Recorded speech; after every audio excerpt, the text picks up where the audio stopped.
Anthony W. Morgan says, where did the inspiration for the Raven character come from, and what prompted you to go in that direction after becoming Johnny Polo, Scotty Flamingo, etc.? I like being a chicken shit heel because it was I could be real creative with it. But I was talking to DDP, and this was after I quit Vince, or right before I got around to quitting, and he goes, and I was telling him, I go, man, it sucks. I can't get a spot as a chicken shit heel. I go, it's such a there's no chicken shit heels in the business anymore. And I go, and he goes, yeah, nobody's buying it. He goes, you ought to go alternative, like the Red Hot Chili Peppers in the movie Point Break. And I was like, all right, let me think about it. And he goes, look, you wear a leather jacket. He goes, you wear ripped up jeans. And I thought about it. I wear ripped up jeans. I wear a leather jacket. Go to a lot of concerts. I was like, I can do that without being too much of a stretch. And then I just put my internal pain into the character's voice, and pretty much it was the name and the catchphrase, it all came to me in like 2 minutes, like the outfit, everything. I was sitting there thinking, what can I wear? So I go, I should wear some ripped up jean shorts, which I wore anyway. I go, tie a flannel around my waist. First I said I'll put a flannel on, but then I put a flannel on with the sleeves cut off, and it looked like Big Josh. There's a callback. There's with the dancing bears. And so I go, that's not it. So I took another flannel shirt that I had, tied it around my waist. I go, all right, that's good. And then I go, need a ring jacket, leather jacket. That's perfect. And I need a shirt because I had big arms and shoulders, but I had no chest and no abs. So you got to highlight the strengths and accentuate the strengths, hide the weaknesses. So I was like, I'll wear a t-shirt, and I go, and also I figured with the leather jacket, he wouldn't wear anything but one leather jacket, but you want to have different ring jackets. So I was like, but this way I could wear different t-shirts every day, every match, so I get my variety in there. And so I'd wear a different concert shirt all the time. And so I just cut off the sleeves, and then I thought to myself, I need a name. And I was thinking of influences, like the movie The Crow, and I go, the character's name was Eric Draven, Raven, quote the Raven, nevermore. And so in like 3 minutes I came with the whole thing, the whole look and the name and the catchphrase, because you gotta have a catchphrase. But then putting the character together, then I had to dig into the depths of my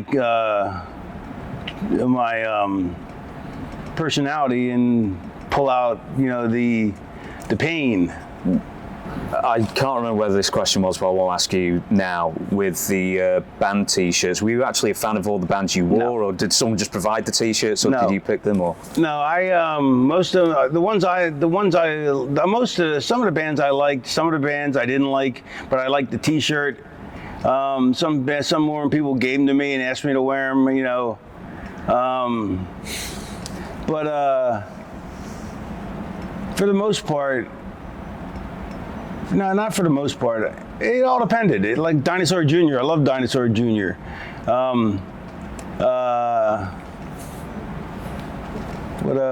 Give me a try to think. LMFMDM or whatever that is. I think I had a shirt with them that I wore a couple times. I just wore the shirt because it looked cool. It was big block letters. They were popular. Brendan M says, loved his ECW theme, Come Out and Play by The Offspring. What made you settle on that? It was trendy at the time, and then it became a song that I did. That once it got, once it had its, it had its run on top, and then the run came down. Then it became, it became a song that's that has a, what's the word I'm looking for? Retro, it became retroly cool, you know what I mean? Like certain songs in that era just stay cool, you know what I mean? Like Man in a Box, that just stays cool. Plus, what I liked about it was it has what I really liked about Come Out and Play was the lyrics first fit the whole thing, the whole disenfranchised character. But I love the beginning when it goes chicka chicka chicka chicka chicka chick. So that signals to the crowd that something that I'm coming out. Then it goes, you got to keep them separated. Now then it hits, then the drums hit, boom boom boom boom boom, and so it has a setup that you feel, that you hear. So go, oh, here it's coming, and then the words are shouted, and you're like, and then here it comes. There's a build up to it. Were there any songs that sort of almost made it but not quite, that you ran through and thought might be good entrance themes? I don't remember. No. Do you remember picking the WCW knockoff version of it when you were there, or did they just pick it for you? WWE? No, WCW. Didn't they have a knockoff WCW, version? no, it was Come As You Are knockoff with the guitar riff was from That Smell by Leonard Skinner. I picked it. So I picked the song and picked the production. I produced it.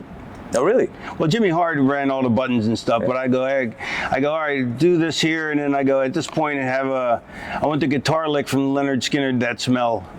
Did you ever get in trouble for like borrowing one thing? No, it's off enough that you can't sue on it. Yeah. I thought, because I know Jericho did this, a couple of other people did this, that Turner would have like a bank of almost songs. And I assumed you picked like from one of those. No, I just picked what I wanted, and Jimmy Hart told me to come to the studio and pick what I wanted. Yeah. Make it up. Onslaught's MP says, what were the best and worst times of Paul Heyman, excuse me? Did he treat you well? Did he screw you over? Did he lie to you? Did he pay you all your money? Yeah, Paulie treated me well, paid me my money. Yeah, I love Paulie. You know, I have nothing bad to say about him at all. You know, I think I did my best work with him. I think he did some of his best work with me. Well, except for the stuff he's done in the last 10 years, 20 years, because I haven't seen it. But, you know, up to that point, I think it was some of the best work he'd done. I think he'll tell you that. Yeah, no, Paulie's a genius. Paulie's a wrestling savant. I mean, he's a smart guy anyway, but he's a wrestling savant. And yeah, no, my only bad memories were of when I left. He was really upset with that, and he really wouldn't talk to me for a couple of years, and that bothered me. But then we got past it.